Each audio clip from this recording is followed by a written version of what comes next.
Hello everyone, എല്ലാവർക്കും പുതിയൊരു വീഡിയോയിലേക്ക് സ്വാഗതം. എല്ലാവരും സുഖമായിട്ടിരിക്കുന്നു വിചാരിക്കുന്നു. നമ്മളിവിടെ സുഖമായിട്ടിരിക്കുന്നു.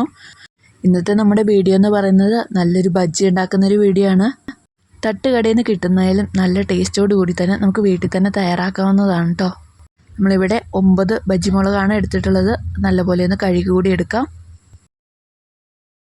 കഴുകിയെടുത്ത മുളകെല്ലാം നമുക്ക് പകുതിയായിട്ടൊന്ന് പിളർന്നുകൂടി എടുക്കണം. ഇനി ഇതിനുള്ളിൽ നമ്മൾ അരിയൊന്നും മാറ്റുന്നില്ല. അരി കളയുന്നത് നല്ലതാണ്. എരിവ് ഒട്ടും വേണ്ടാന്നുള്ളവർക്ക് ഈ അരി നല്ലപോലെ മാറ്റുകയാണെന്നുണ്ടെങ്കിൽ ഒട്ടും മുളകിന് എരിവുണ്ടാവില്ല.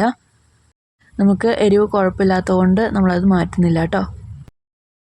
എപ്പോഴും മുളക് പിളർന്നെടുക്കുമ്പോൾ അതിൻ്റെ ഞെട്ടും കൂടി വരാനായിട്ട് ശ്രമിക്കണം. എന്നാലാണ് നമുക്ക് നല്ല ഈസി ആയിട്ട് തന്നെ എണ്ണയിലേക്ക് ഇടാൻ പറ്റത്തുള്ളൂ. അതുകൊണ്ട് അതുകൂടി കളയാതെ ഒന്നും പിളർന്നെടുത്ത് മാറ്റി വെക്കാം.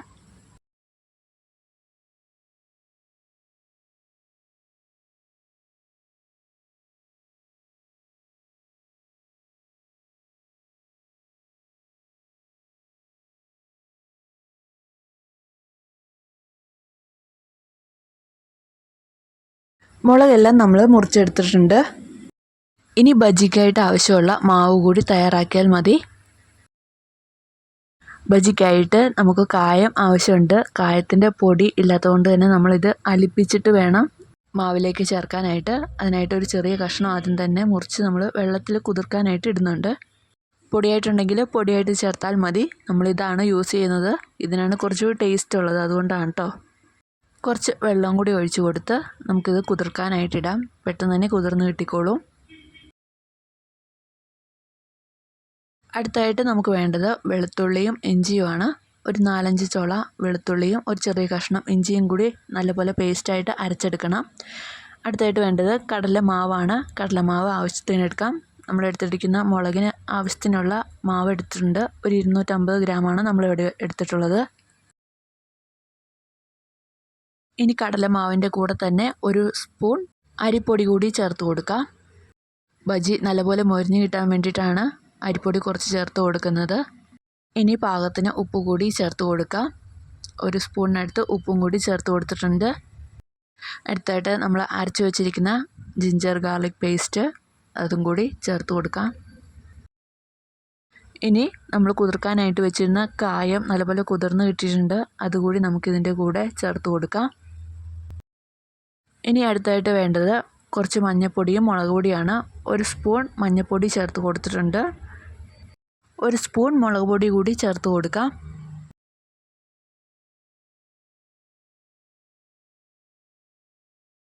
മുളക് പൊടിയും ചേർത്ത് കൊടുത്തിട്ടുണ്ട്. ഇനി അടുത്തായിട്ട് വേണ്ടത് കുറച്ച് കുരുമുളക് പൊടിയാണ്. ഒരു 1/2 സ്പൂൺ കുരുമുളക് പൊടിയും കൂടി നമുക്ക് ഇതിൻ്റെ കൂടെ ചേർത്ത് കൊടുക്കാം. ഇനി കുറച്ചായിട്ട് വെള്ളം ഒഴിച്ച് കൊടുത്ത് നമുക്ക് നല്ലപോലെ ഒന്ന് മിക്സ് ചെയ്തുകൂടി എടുക്കാം.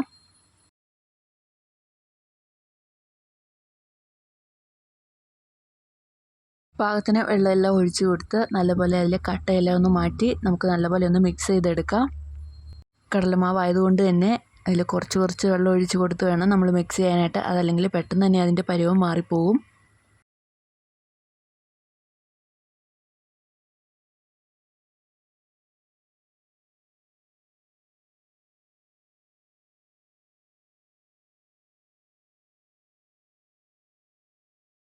കടലമാവ് അങ്ങനെ പാകത്തിന് തന്നെ മിക്സ് ചെയ്തെടുത്തിട്ടുണ്ട്. ഇനി നമുക്ക് മുളകിട്ട് കൊടുത്താൽ മാത്രം മതി. ഇനി മുളക് ബജ്ജി തയ്യാറാക്കാനായിട്ട് നമ്മൾ ചീനിച്ചട്ടി അടുപ്പത്ത് വെച്ച് കൊടുത്ത് കുറച്ച് വെളിച്ചെണ്ണയും കൂടി ഒഴിച്ച് കൊടുക്കുന്നുണ്ട്. വെളിച്ചെണ്ണ നല്ലപോലെ ഒന്ന് ചൂടായി വന്നു കഴിഞ്ഞാൽ മാവിൽ മുക്കി നമ്മൾ മുളക് കൂടി എണ്ണയിലിട്ട് കൊടുക്കാവുന്നതാണ്. ഏറ്റവും ലാസ്റ്റായിട്ട് നമ്മൾ തയ്യാറാക്കി വെച്ചിരിക്കുന്ന മാവിലേക്ക് നമ്മൾ കുറച്ച് സോഡാപ്പൊടി ചേർത്ത് കൊടുക്കുന്നുണ്ട്. ഒരു നുള്ള് സോഡാപ്പൊടി കൂടി ചേർത്ത് നല്ലപോലെ ഒന്ന് മിക്സ് ചെയ്ത് കൊടുക്കാം.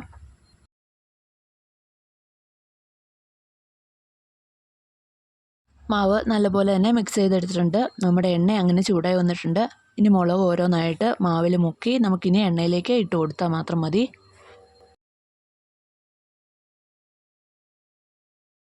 മുളകെല്ലാം മാവിൽ നല്ലപോലെ ഒന്ന് മുക്കിയെടുക്കുക. മുക്കിയെടുത്തതിന് ശേഷം ഓരോന്നായിട്ട് എണ്ണയിലേക്ക് ഇട്ട് കൊടുക്കാം.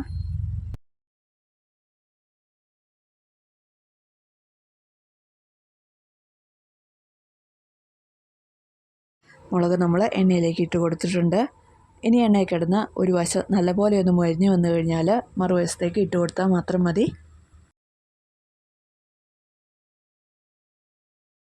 മുളകിൻ്റെ ഒരു വശം നല്ലപോലെ മൊരിഞ്ഞ് കിട്ടിയിട്ടുണ്ട്. ഇനി മറുവശത്തേക്ക് ഒന്ന് ഇട്ട് കൊടുത്ത് നമുക്ക് പാകത്തിനൊന്ന് മുരിച്ചെടുക്കാം. നമ്മളങ്ങനെ ആദ്യം ഇട്ട് കൊടുത്ത മുളകെല്ലാം പാകത്തിനായി ഇട്ടിട്ടുണ്ട്. ഇനി നമുക്ക് എണ്ണയിൽ നിന്ന് മാറ്റാം.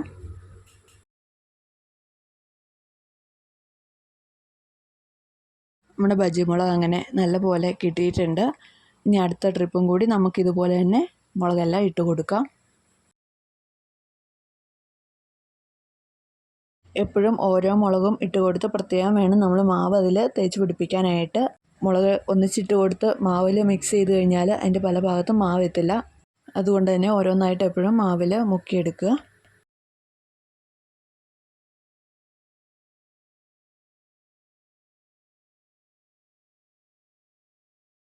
നമ്മുടെ ബജ്ജി അങ്ങനെ പാകത്തിന് മൊരിഞ്ഞിട്ടുണ്ട്. ഇതുപോലെ തന്നെ ബാക്കിയുള്ള എല്ലാ മുളകും നമുക്ക് എണ്ണയിലിട്ട് പൊരിച്ചെടുക്കാം. ഒരിക്കലെങ്കിലും ഇതുപോലെ ഉണ്ടാക്കി കഴിച്ചാൽ നമ്മളിനി ഒരിക്കലും പുറത്തുനിന്ന് ബജ്ജി കഴിക്കില്ല. അത്രയും ടേസ്റ്റ് നമുക്ക് വീട്ടിൽ തന്നെ ഉണ്ടാക്കിയെടുക്കാൻ പറ്റും. ഇതുവരെ ട്രൈ ചെയ്യാത്തവരാണെങ്കിൽ ഒന്ന് ട്രൈ ചെയ്ത് നോക്കുക. നല്ല ടേസ്റ്റ്, നമുക്ക് നല്ല ചൂടോട് തന്നെ വീട്ടിൽ തന്നെ ഉണ്ടാക്കിയെടുക്കാവുന്നതേ ഉള്ളൂ. എപ്പോഴും ചൂടുള്ള ബജ്ജിയുടെ കൂടെ ഏറ്റവും കോമ്പിനേഷൻ നല്ല മുളക് ചമ്മന്തിയാണ് കേട്ടോ. അതുകൂടി നമുക്ക് ഈ ഒപ്പം തന്നെ ഒന്ന് അരച്ചെടുക്കാം. ചമ്മന്തിക്കായിട്ട് നമ്മളൊരു പകുതി സവോളയാണ് എടുത്തിട്ടുള്ളത്. അത് ചെറിയ കഷ്ണങ്ങളാക്കി നമ്മൾ മിക്സിയിലിട്ടൊന്ന് അരച്ചെടുക്കാനായിട്ട് പോവുകയാണ്. ഇനി സവോളയുടെ കൂടെ തന്നെ ചെറിയൊരു കഷ്ണം പുളി, അതായത് വാളംപുളി കൂടി ചേർത്ത് കൊടുക്കാം. അടുത്തായിട്ട് പാകത്തിന് ഉപ്പ് കൂടി ചേർത്ത് കൊടുക്കാം. ഇനി വേണ്ടത് മുളക് പൊടിയാണ്. 1 സ്പൂൺ മുളക് പൊടി ചേർത്ത് കൊടുത്തിട്ടുണ്ട്. ഇനി കുറച്ച് എണ്ണ, വെളിച്ചെണ്ണയും കൂടി ഒഴിച്ച് കൊടുത്ത് കുറച്ച് വെള്ളവും കൂടി ഒഴിച്ച് കൊടുത്തതിന് ശേഷം നമുക്ക് നല്ല പോലെ പേസ്റ്റ് പോലെ ഒന്ന് അരച്ചെടുക്കാം.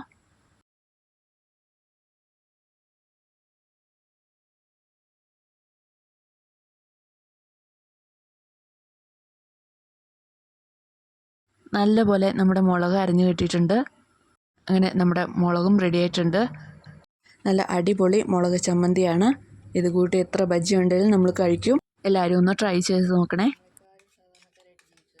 കൂടാതെ നമ്മുടെ വീഡിയോ ഇഷ്ടപ്പെടുന്നുണ്ടെങ്കിൽ ഒന്ന് സബ്സ്ക്രൈബ് ചെയ്യാനും ലൈക്ക് ചെയ്യാനും കമൻറ്റ് ചെയ്യാനും കൂടി മറക്കരുതേ. അഭിപ്രായങ്ങളെല്ലാം കമൻറ്റിലൂടെ നമ്മളെ അറിയിക്കുക. വീണ്ടും പുതിയൊരു വീഡിയോ ആയിട്ട് അടുത്ത ദിവസം കാണാം. അതുവരെ എല്ലാവർക്കും ബൈ.